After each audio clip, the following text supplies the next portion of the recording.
Hi, I'm Sean Kidney. I'm the CEO of the Climate Bonds Initiative. We're an NGO working to mobilise global capital for climate action.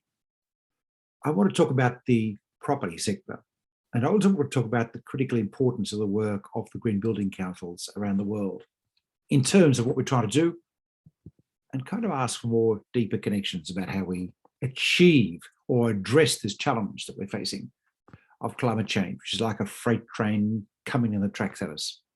You know the basic challenge. If we don't get emissions down by 2050, and in fact by 2030, 50% by 2030, to zero by 2050, we're kind of toast. We don't really see much alternative to what is called by scientists a catastrophic future. Now, to achieve those emissions reductions and 50% on average globally by 2030, let alone the 2050 target, is extremely ambitious at least, but utterly necessary. We're going to need the built environment change. You all know this. I think it's 38% of the emissions reductions we have to achieve by 2050 are from the built environment. We're not making great progress compared to where we thought we would be by now. The famous McKinsey's cost curve suggested it was a low-hanging fruit of emissions reductions that hasn't translated into significant reductions. It's been a gradual change so far. We need to amplify this urgently.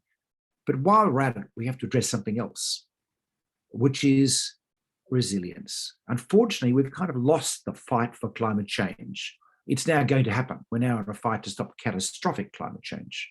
So that means we will see substantially increased thermal intensity heat during the course of the century. We will see fluctuations. There'll be cold snaps too. Basically, everything's going to get crazy volatile. We will see more floods and more droughts.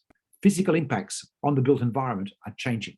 In some places, in MENA, in India, as we've seen in the last few weeks, and in the Mediterranean, temperatures are going to go off the charts.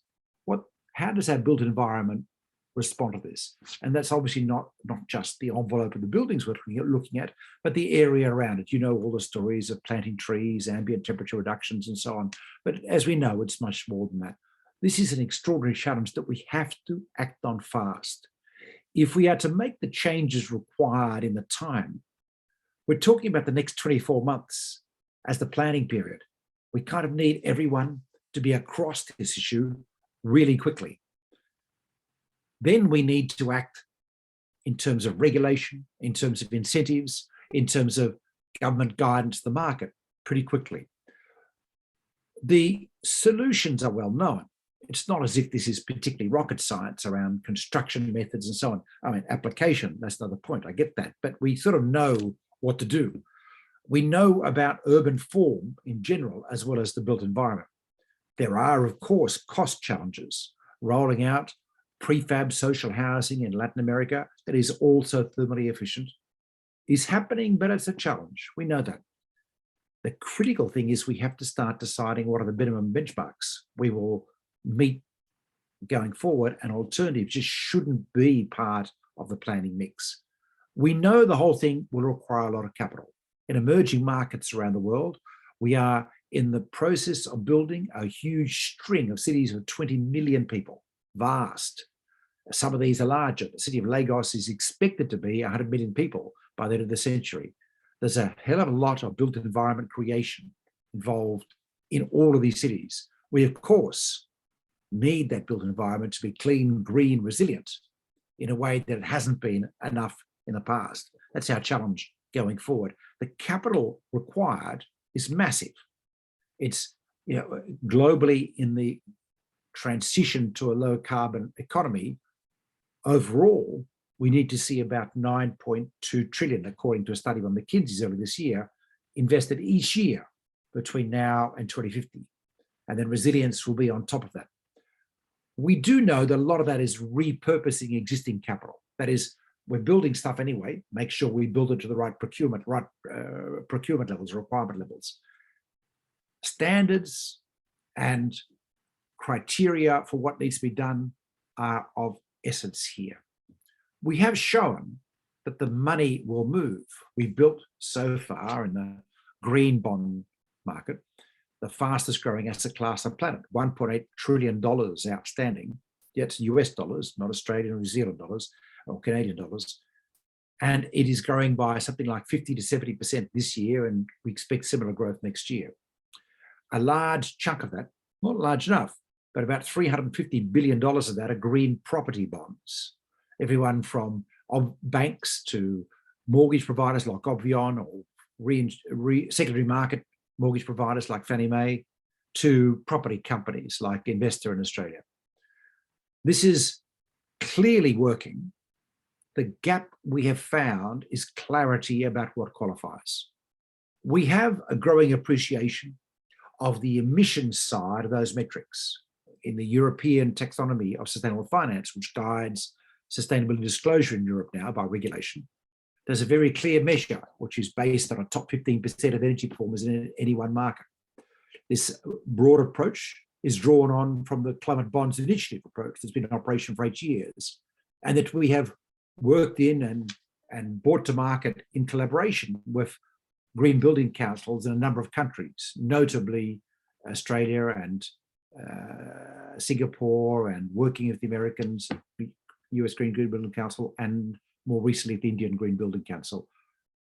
But the identification of buildings and the labeling schemes is too nascent in too many areas.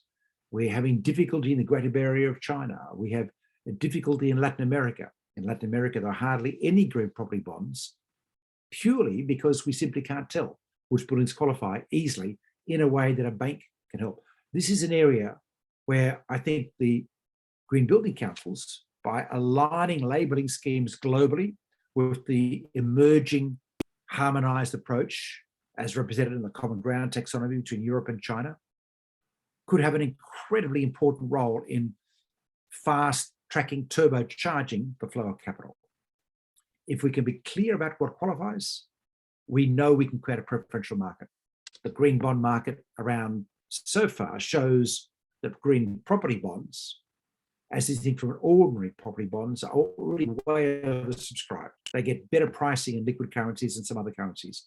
The advantages are clearly there. We're seeing incentives coming in by governments around the world, whether they be general green bond incentives as available now in or in India, or whether they be things like the Hungarian central bank's risk weighting differential, the capital ratio requirement. So banks, if they hold green property bonds, green mortgage bonds in their portfolio, there's a lot of appetite for these. Labeling is everything. In Europe, we now have the headline of what the criteria need to be. We need the appropriate proxies at a country level. Green building councils can help with that. We're keen to see this grow. The opportunity for capital to flow is immense. The incentives are coming into place. The labeling is key. But I want to stretch the idea just one step further. Once we're looking at the identification of buildings, the envelope of buildings is green, we also now need to be thinking about precinct, urban-wide clarity of what counts and what doesn't count, what are the right kind of things to do. It's more complicated. Standards in this area, which are a little bit hard to formulate, will be incredibly useful when it comes to the emerging market cities we're building, of which where the bulk of economic growth in the next 30 years will lie. Some 70% of capex, for example, in the low carbon revolution will be in emerging markets. We need clarity of what needs to do, and then we need technical assistance to back that, which we can work on. It's a big agenda.